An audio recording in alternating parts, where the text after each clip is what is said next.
નમસ્કાર દર્શક મિત્રો, કરંટ ટોપિકમાં હું પીનલ આપ સૌનું સ્વાગત કરું છું। વાત કરી રહ્યા છે રાજ્યની 6 મહાનગરપાલિકાની ચૂંટણીના પરિણામોની અને કહી શકાય છે કે ગઈકાલથી તેના પર ચર્ચા ચાલી રહી છે, પરંતુ આજે વાત કરીશું ઓવરઓલ રિઝલ્ટ જે પ્રકારે જોવા મળી રહ્યું છે ને ક્યાંક કહી શકાય છે કે આ વખતે જે પરિણામ જોવા મળ્યું છે કંઈક અલગ જ જોવા મળી રહ્યું છે। એવું નથી કે અલગ પરિણામમાં કંઈક આપણને એવું લાગે કે કોંગ્રેસ આ વખતે ક્યાંક આગળ આવતી જોવા મળી રહી, પરંતુ ક્યાંક અલગ એ છે કે ભાજપની જીત જે છે એ જીતથી ભવ્ય જીતમાં બદલાઈ ગઈ છે અને કોંગ્રેસની હારથી ભવ્ય હારમાં બદલાઈ ગઈ છે। અને તેની સાથે સાથે ક્યાંક એ કહી શકીએ છીએ કે અત્યારે એ પ્રકારની પરિસ્થિતિ જોવા મળી રહી છે ચૂંટણીના પરિણામોથી કે ક્યાંક એવું લાગી રહ્યું છે કે પ્રજાએ કોંગ્રેસની જગ્યાએ આમ આદમી પાર્ટીને હવે વિકલ્પ તરીકે અપનાવવાનું પસંદ કર્યું હોય તે પ્રકારના પરિણામો અહીંયા જોવા મળી રહ્યા છે। તેની સાથે સાથે પરિણામોમાં એ પણ નવું જોવા મળી રહ્યું છે કે આપણે ક્યાંક ડિસ્કશન કરતા હતા કે ગુજરાતમાં ભાજપ અને કોંગ્રેસ આ બંને સિવાય કોઈ પણ ત્રીજી પાર્ટીનું વર્ચસ્વ જોવા નથી મળતું। વર્ચસ્વ તો ન કહી શકાય, પરંતુ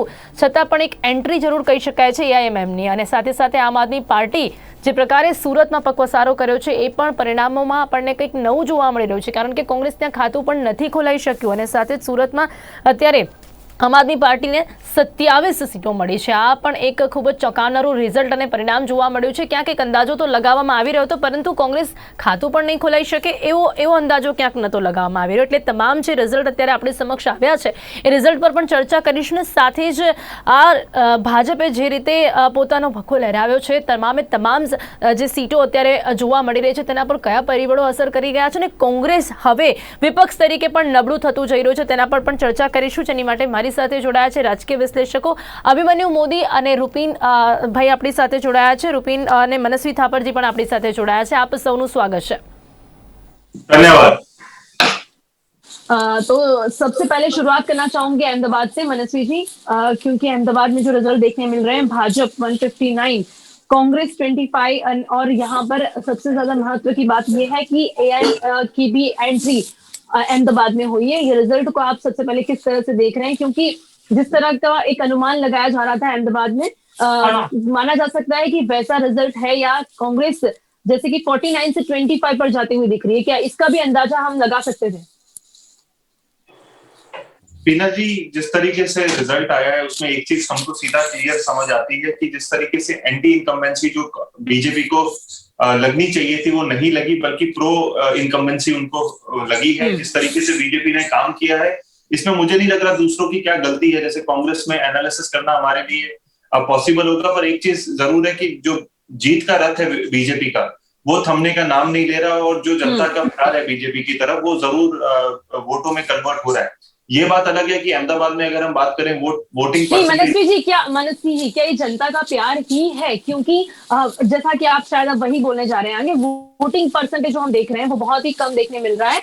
हर बार की तरह जैसे कि हम अगर नजर करें सिलेक्शन में इतनी वोटिंग तो वैसे भी कभी नहीं होती, लेकिन फिर भी 40 to 45% तो होती है, लेकिन अभी उससे भी कम है। तो ये सच में जनता का प्यार ही है? 37% लोगों ने वोट किया है इस अहमदाबाद की, स्पेसिफिकली जो आपने मुझसे सवाल पूछा है अहमदाबाद की म्युनिसिपल इलेक्शंस में, तो 37% में से ज्यादा लोगों ने बीजेपी को प्यार दिया है। और जिन लोगों ने वोट नहीं किया उनका प्यार किस तरफ था, कांग्रेस की तरफ था या दूसरी कोई पार्टियों की तरफ था, वो हमको पता ही नहीं है। आपका अगर कोई भी पॉलिटिकल पार्टी की तरफ प्यार होता है तो आपकी सबसे पहले जिम्मेदारी होती है आप वोट करने जाओ, और अगर आप किसी पॉलिटिकल पार्टी को नहीं पसंद करते तो भी आपकी जिम्मेदारी बनती है आप वोट करने जाओ, क्योंकि लेकिन वो तब बनती है जब उनके पास विकल्प हो। क्योंकि यहाँ पे जितने परसेंटेज लोगों ने वोट नहीं किया है वो ये भी बताता है कि उतने परसेंटेज लोग बीजेपी को भी पसंद नहीं करते हैं।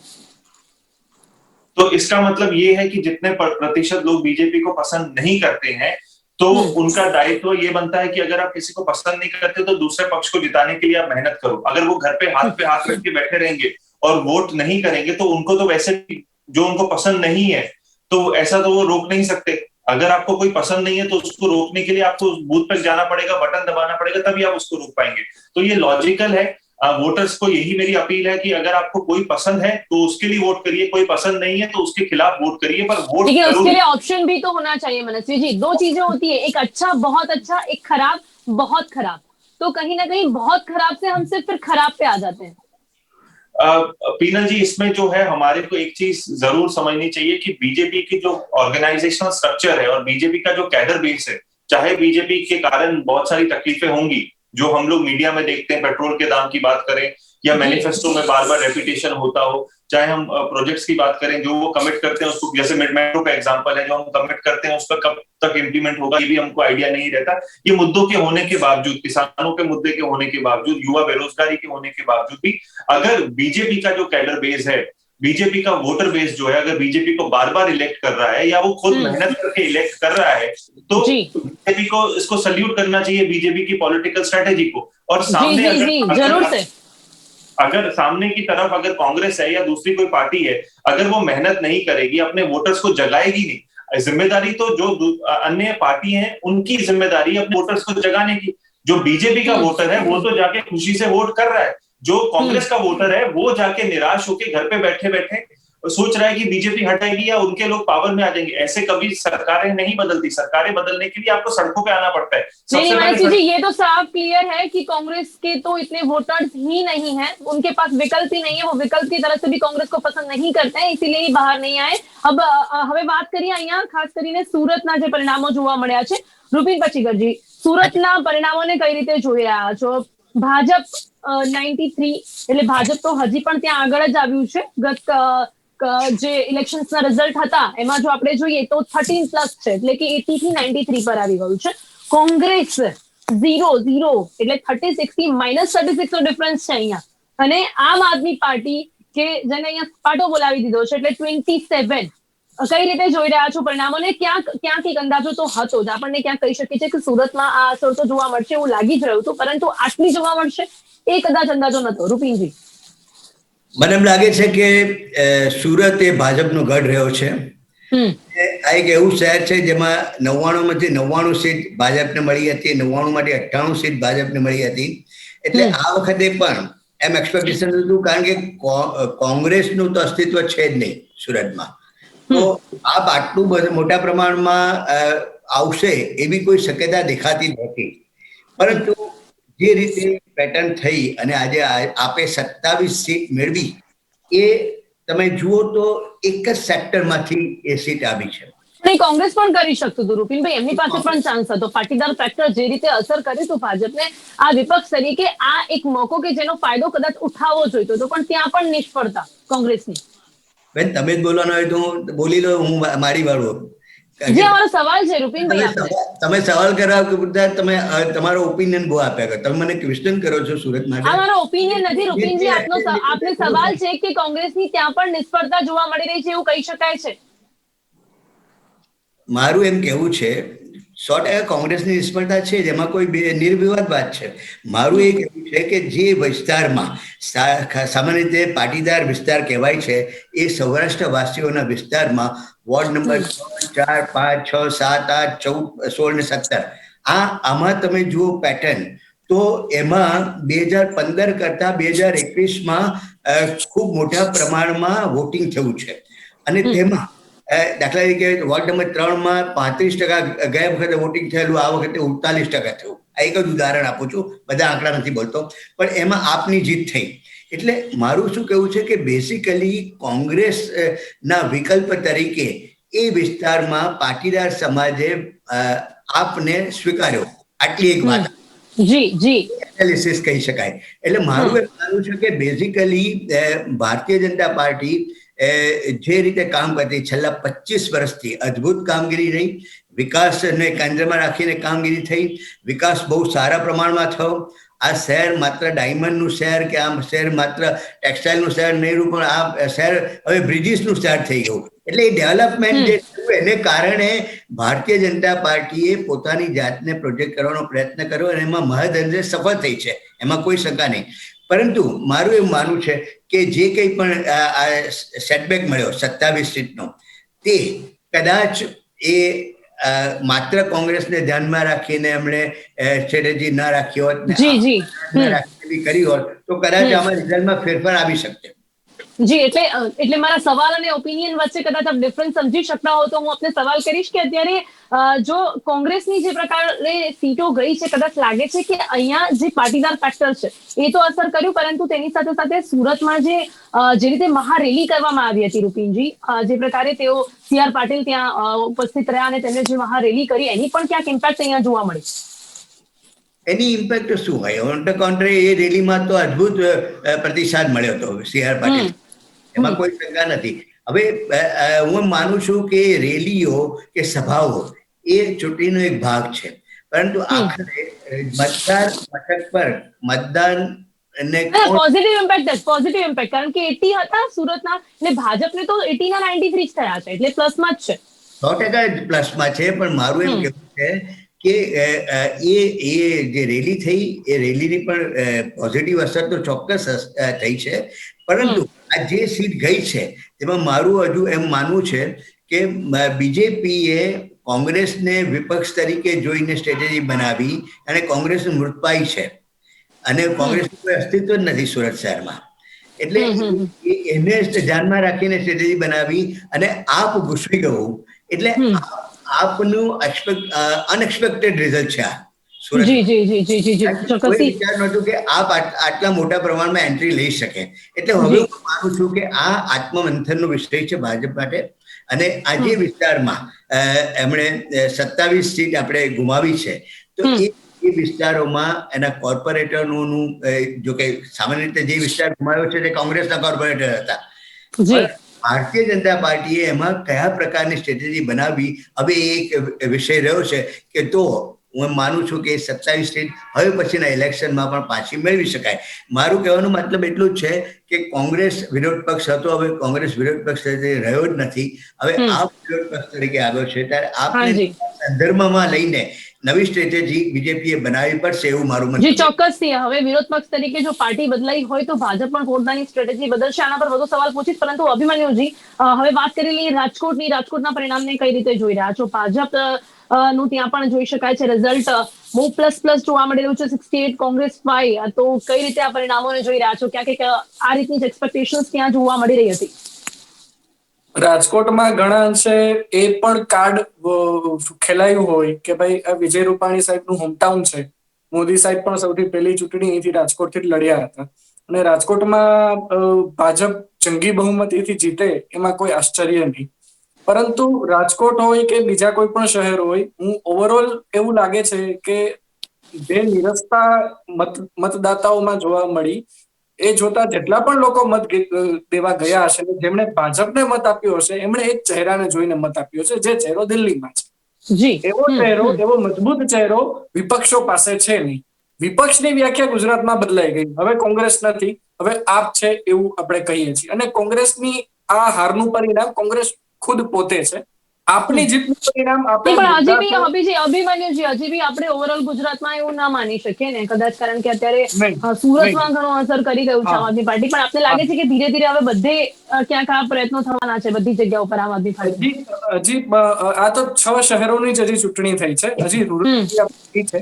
અને રૂરલ એરિયામાં જે રીતે મેં તસવીરો જોઈ છે અને આમ આદમી પાર્ટીની સભાઓમાં મેં જે રીતે લોકોને બેઠેલા જોયા છે, એ જોતા કંઈક પરિણામ, રૂરલ એરિયાનું પરિણામ, મ્યુનિસિપલ કોર્પોરેશન સિવાયની ગુજરાતનું પરિણામ કંઈક આપણી ધારણા કરતા જુદું આવે તો મને આશ્ચર્ય નથી. માટે મેં આપનું નામ લીધું.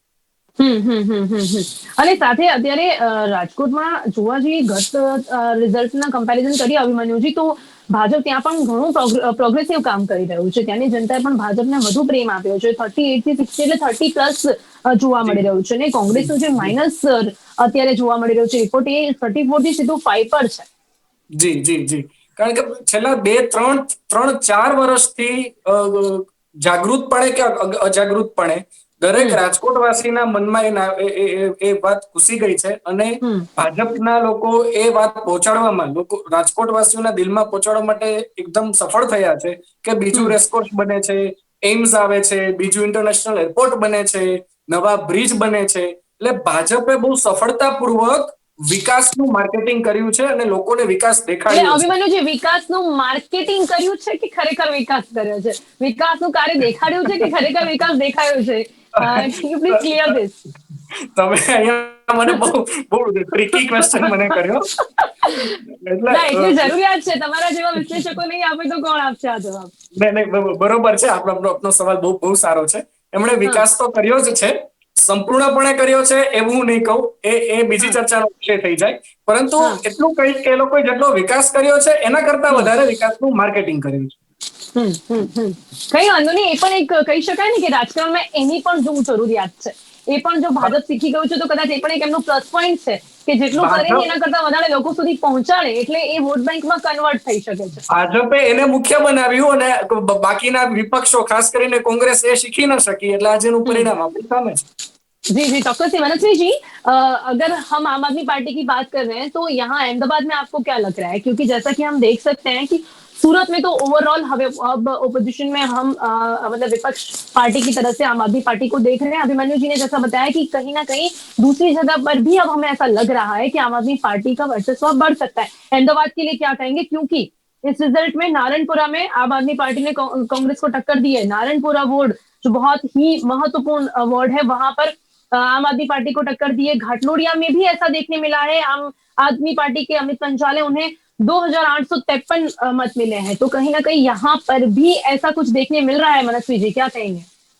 इनर जी, नारायणपुरा इंपॉर्टेंट वार्ड है, बाकी सारे वार्ड इंपॉर्टेंट नहीं है. नहीं, बाकी सारे इंपॉर्टेंट ही हैं, क्योंकि नारायणपुरा की बात करें तो वहां पे हम जान सकते हैं कि आम आदमी पार्टी का ने कांग्रेस को बहुत अच्छी टक्कर दी है. देखिए, लोकतंत्र में हर कोई किसी ना किसी को टक्कर देता है. आम आदमी क्या लगता है आपको, कुछ हो पाएगा मतलब अहमदाबाद में भी ऐसा कुछ? देखिए, राजनीति में कुछ भी कहना मुश्किल होता है कि हर रोज नए समीकरण बनते हैं, बदलते हैं. आम आदमी पार्टी जो हम बोलते थे कि 2013 के बाद जैसे उनकी पहली जो सरकार बनी थी 27 सीटों की, उसके बाद 2014 में जब उन्होंने रिजाइन किया और वापस से सरकार बनाई 67 सीटों की, उसके बीच में उन्होंने देश के सारे लोकसभाओं की सीटों पे लड़े थे और लगभग सब में जमानत जब्त हुई थी, सिवाय 4 सीटों की जो पंजाब में उनको मिली थी. उसके बाद पंजाब में काफी स्ट्रॉन्ग उन्होंने काम किया था 2017 में और वो विपक्ष की तरीके से वापस आई थी. और पंजाब के अभी जो म्युनिसिपल इलेक्शन का रिजल्ट आया है 14 फरवरी में, वहां पे आम आदमी पार्टी का रिजल्ट बहुत ही खराब आया है, जहां पे जो दूसरे नंबर थे वो एकदम से लास्ट नंबर पे पहुंच गई. तो जहां पे उनका दिल्ली के बाद सबसे ज्यादा उनका वर्चस्व था पंजाब में, वो कहीं ना कहीं सिमट गया. उसके बाद अगर हम बात करें कल की तारीख की बात करें तो आम आदमी पार्टी का अच्छा प्रदर्शन हुआ है सूरत में. पर क्या यही प्रदर्शन वो 2022 रिपीट कर पाएंगे या इससे बेटर कर पाएंगे, ये इनका जिस तरीके से पॉलिटिकल स्ट्रेटेजी होगी उस पर निर्भर रहेगा. और देखिए, कांग्रेस को हम एकदम से रूल आउट नहीं कर सकते, क्योंकि कांग्रेस जो गुजरात की जनता है वो हमेशा 2 पॉलिटिकल पार्टियों को ही देखा है और कभी तीसरी को एक्सेप्ट नहीं किया. पहली बार हम लोग देख रहे हैं कि तीसरी पॉलिटिकल पार्टी की एक्सेप्टेंस बढ़ रही है. पर ये जो वोटर बैंक है ये टोटल कांग्रेस का है, जो टूट के आम आदमी पार्टी को मिला है. तो अभी जो लोग कांग्रेस से परेशान है, खुश नहीं है, वो आम आदमी पार्टी को वोट कर रहे हैं. और जिस तरह इसका पास का बहुत बड़ा रोल रहा है सूरत में जिताने के लिए, तो क्या कांग्रेस जागेगी अपनी नींद से, क्या कांग्रेस मेहनत करेगी वापस से ग्रास रूट लेवल पे, इसके ऊपर निर्भर करता है. देखिए, कांग्रेस का लॉस डायरेक्टली आम आदमी पार्टी का फायदा है, ऐसा समझ आ रहा है.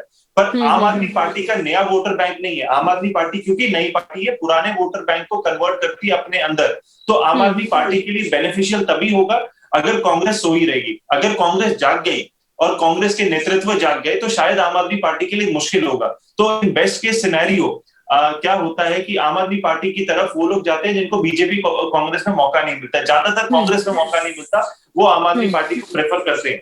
और आम आदमी पार्टी के पास क्योंकि नई पार्टी है, कोई मतलब बैगेज नहीं है, कोई पुराना बैगेज नहीं है, करप्शन के चार्जेस नहीं है, उनकी नीतियों के कोई गलत आरोप नहीं है. उन्होंने जो भी किया है दिल्ली में अभी तक अच्छा किया है. तो इस मॉडल के ऊपर उनको बहुत ज्यादा फायदा मिल रहा है. और कांग्रेस के पास जो बेनिफिशियल है, एक तो उनका इंटैक्ट वोटर बैंक है, चाहे हम कितना भी उसको रिफ्लेक्ट करें, उनका क्योंकि पहले से चलती आ रही पार्टी है इतने सालों से, पुरानी देश की सबसे पुरानी पार्टी है, तो उसका वो बेनिफिट है. पर ऐसा नहीं है कि वो इस बेनिफिट को लंबा चला पाएंगे, क्योंकि ये अभी जो बेस्ट उनका परफॉर्मेंस था पिछले 25 सालों में 2017 का. 17 के बाद लगातार उनका परफॉर्मेंस जो है गुजरात में स्पेसिफिकली हम बात करें वो कम होता जा रहा है. और इसका मौका फायदा डायरेक्ट आम आदमी पार्टी को मिला है.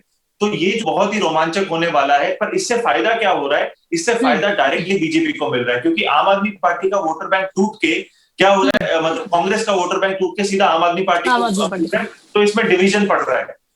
40-60 या 30-70 का डिवीजन पड़ रहा है, जिसमें बीजेपी को वापस से सरकार बनाने का, बड़ी बहुमत में बनाने का मौका मिल रहा है. क्योंकि डायरेक्ट जब वोट बैंक होता है वो जब डिवाइड होगा तो उसका फायदा बड़ी पार्टी को मिलेगा जो पक्ष में है, जो बीजेपी है. तो इससे क्या हो रहा है कि सरकार बदलने की जो अपॉर्चुनिटी कभी भी किसी को मिलेगी वो देर हो जाएगी. मतलब अभी एक भी कोई दूसरी पॉलिटिकल पार्टी को कंसोलिडेट होते होते समय लगेगा. तो जी, जी, आम जी, आदमी पार्टी अच्छा विपक्ष बन पाए या सरकार बना पाए, उसको 10-15 साल लगेंगे अगर वो इसी तरीके से लड़ते रहेंगे। और जी, जी, जी। कांग्रेस अगर और अभी सही दिशा में चल भी रही है आम आदमी पार्टी। मनस्वी जी, कल हम जब डिस्कशन कर रहे थे तब कांग्रेस वाले ये भी अपोज कर रहे हैं कि आम आदमी पार्टी पर इस तरह का आप आरोप लगा रहे हैं कि कहीं ना कहीं साथ सरकार बीजेपी के साथ सरकार के साथ चलती हुई पार्टी है, जिससे कि कांग्रेस को खत्म किया जा सके। ये देखिए, ये आरोप को मैं सही नहीं मानता, क्योंकि पहली सरकार जो आम आदमी पार्टी ने बनाई थी वो कांग्रेस के साथ बनाई थी। तो हाँ जी।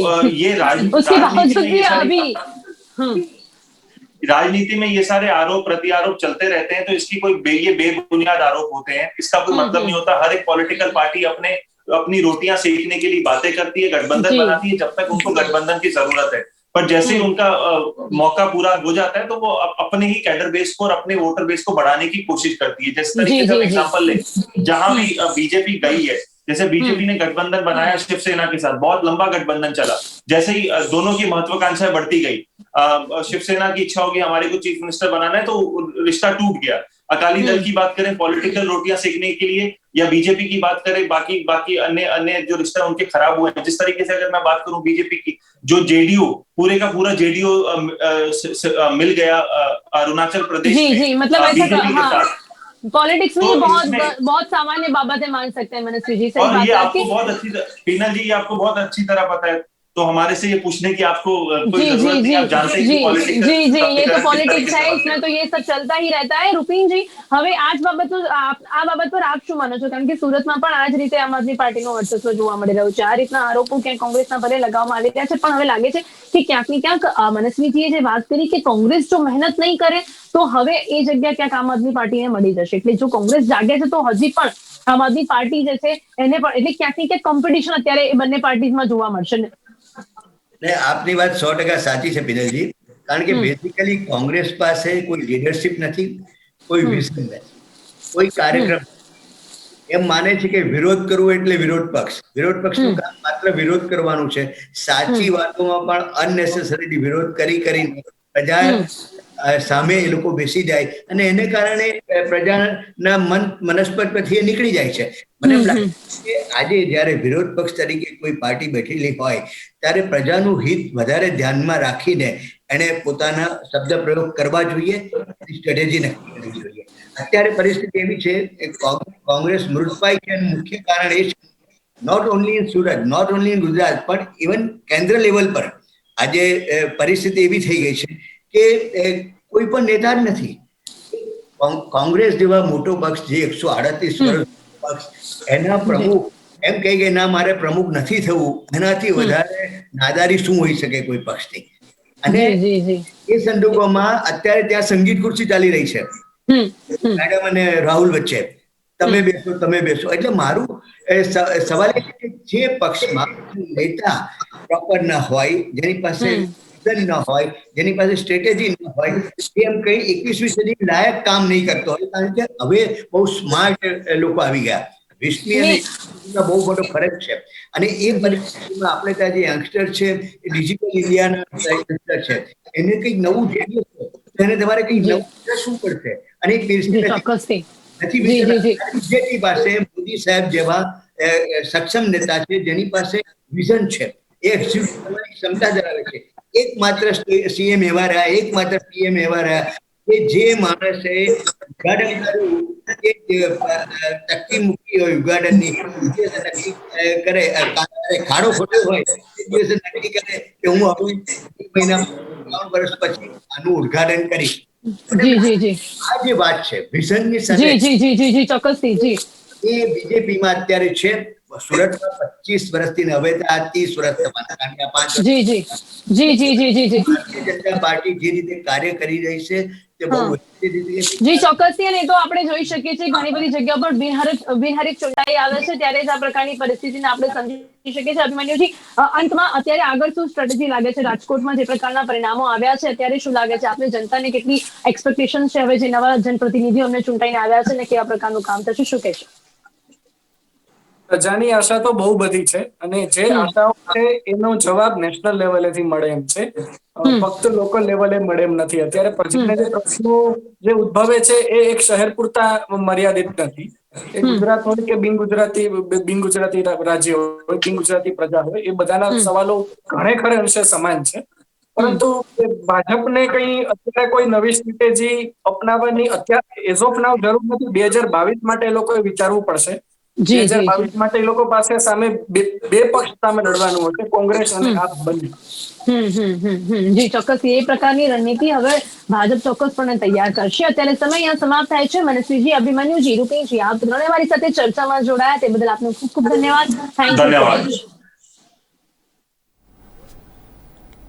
તો દર્શક મિત્રો, અહીંયા ખાસ કરીને આપણે જે પ્રકારે વાત કરી છે કરંટ ટોપિકમાં, આજે ચર્ચા કરી છે રાજ્યની 6 મહાનગરપાલિકાની ચૂંટણીના પરિણામો જે આપણી સમક્ષ આવ્યા છે તેને લઈને અહીંયા ચર્ચા કરવામાં આવી છે અને સાથે જાણવાનો પ્રયાસ કર્યો છે કે કઈ જગ્યાઓ પર કયા કયા મુદ્દાઓ છે તે અસર કરી રહ્યા છે અને તેની સાથે સાથે ભાજપની જે ભવ્ય જીત જોવા મળી રહી છે, એ ભાજપની જે ભવ્ય જીત જોવા મળી રહી છે, જે જીત માટે કયા કયા પરિબળો અહીંયા અસર કર્યા છે અને કોંગ્રેસ અત્યારે જે પોતાની હારને ભવ્ય હારમાં જેની પરિવર્તિત થઈ ગઈ છે તેની માટે કયા કારણો અહીંયા જવાબદાર રહ્યા છે. તો અત્યારે કરંટ ટોપિકમાં બસ આટલું જ. ફરીથી મળીશું એક નવા વિષય સાથે. ત્યાં સુધી રજા આપજો. નમસ્કાર.